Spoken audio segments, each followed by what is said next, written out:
ഒടുവിലെ യാത്രയ്ക്കായി പ്രിയജനമേ ഞാൻ പോകുന്നു. മെഴുതിരിയേന്തും മാലാഖ മരണരഥത്തിൽ വന്നെത്തി.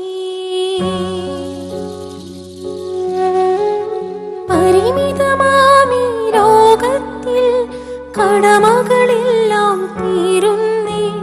പരമപിതാവിൻ ചാരത്ത് പുതിയൊരിടം